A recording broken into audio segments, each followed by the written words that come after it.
கர்த்தர் இந்த ரூத்துடைய வாழ்க்கையில ஒரு மாறுதலை, ஒரு ஆசீர்வாதமான ஒரு மாறுதலை கர்த்தர் கொண்டு வந்தார். ஒருவேளை தாழ்வுல இருக்கலாம், பட்டினி கிடக்கலாம், அவளுக்கு ஒரு நம்பிக்கை இல்லாத ஒரு சூழ்நிலையில இருக்கலாம், ஒரு இளம் விதவையா அவள் காணப்படலாம், எந்த வழியும் இல்லாமல் இருக்கலாம், ஒரு துயரமும் ஒரு அவமானமும் அவருடைய வாழ்க்கையில காணப்படலாம். ஆனால் கர்த்தர் அந்த சிறுமையை, வறுமையை, அந்த அவமானத்தை கர்த்தர் மாற்றி ஒரு ஆச்சரியமான ஒரு எதிர்காலத்தை அவளுக்கு கட்டளையிட்டார். இந்த போவாசை ஆண்டவர் அவளுக்கு கொடுத்தார். இந்த போவாஸ் அவளை திருமணம் செய்து கொண்டார்.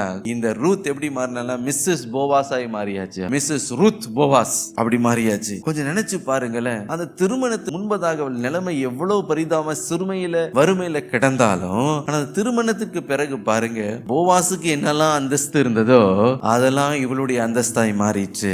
இனி அவள் வேலைக்காரி என்று அழைக்கப்பட போவதில்லை, உடன் சுதந்திரவாளி என்று அவள் அழைக்கப்பட போகிறாள். எல்லா செல்வாக்கும் அவளுக்கு கிடைத்தது. அவள் போவாஸ்க்கு கொடுக்க வேண்டிய அந்த கணம், அந்த மரியாதை அவளுக்கு வந்தது என்று நாம் பார்க்கிறோம். வாழ்க்கையில் நீங்க பார்க்கும்போது ஒன்றுமில்லாத நிலைமையில இருந்தவளுக்கு எவ்வளவு பெரிய ஒரு ஆச்சரியமான ஒரு பெரிய ஒரு எதிர்காலம் அவளுக்கு கொடுக்கப்பட்டது பாருங்க. ஆகவே இனி அவள் அந்நியல், ஒரு பரதேசி என்று அழைக்கப்பட போவதில்லை, வறுமையில இனி இருக்க போவதில்லை. ஒரு மாறுதலை கர்த்தர் கட்டளையிட்டார். அதே போல எனக்கு பிரியமானவர்களே, கிறிஸ்து இயேசுக்குள்ள நாம் வரும் பொழுது நமக்கும் கர்த்தர் ஒரு பெரிய ஆச்சரியமான ஒரு மாறுதலை கட்டளையிட அவர் வல்லமை உள்ளவர். நம்முடைய பரலோக போவாஸ் அவர் நமக்கு இருக்கும் பொழுது அவருடைய எல்லாமே நமக்குரியதாய் மாறுகிறதாம்.